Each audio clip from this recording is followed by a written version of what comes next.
వామ్మో జరసేపు గజ్జుమన్నది కాదు. ఎందుకంటారా, సికింద్రాబాద్లా పెద్ద సినిమా స్టోరీ నడిచిందోళ్ళ.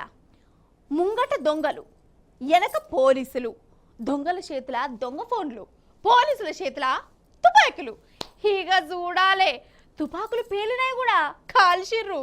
మొత్తం అది బాలకృష్ణ సినిమాలో చూపించినట్టే అనిపించింది. హగ చూడరు మీరు. అటెనక అడ్డుంచటు ఆంధ్ర దిక్కు కూడా పోదాం కానీ.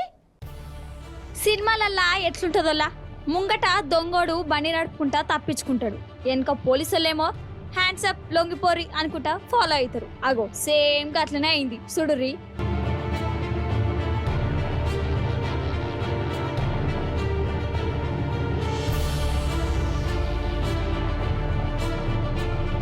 అయితే సికింద్రాబాద్ గణపతి గుడి దగ్గరోళ్ళ రాత్రి 2 గంటలప్పుడు ఇద్దరు కంతిరోళ్ళు ఫోన్ దొంగతనం చేసి పారిపోయిర్రు.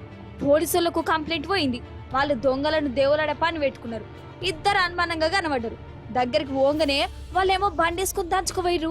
ఇంకేమున్నది, ముంగట దొంగలు, వెనక పోలీసులు. ఇక పోలీసులు జర్రసేపటికి తుపాకీతోని ఫైరింగ్ కూడా చేసిర్రు. ఒకనికి గుండు తాకింది, వాడు కింద పడ్డాడు. వాళ్ళను పోలీసులు దొరకబట్టి జైల్లో ఊకిర్రు.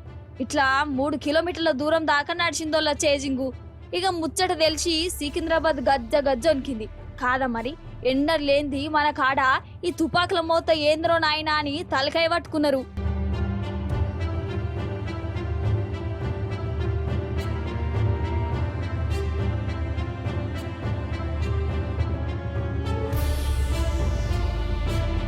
ఈడ ఇట్లున్నదా, ఇప్పుడు ఆంధ్రాలో చూడుది దొంగల వేషం ఎట్లున్నదో.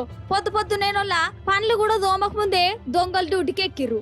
మంగళగిరిలోనట ఇగో గీ ఎర్రంగోని చూడురి, బండి వేసుకొని ముంగటికి వచ్చిండా. అక్కడ ఒక అక్కనేమో ముగ్గు వస్తుంది ఇంటి ముంగట. ఈ ఎర్రంగోడు ఏం చేసిండో చూడిగా.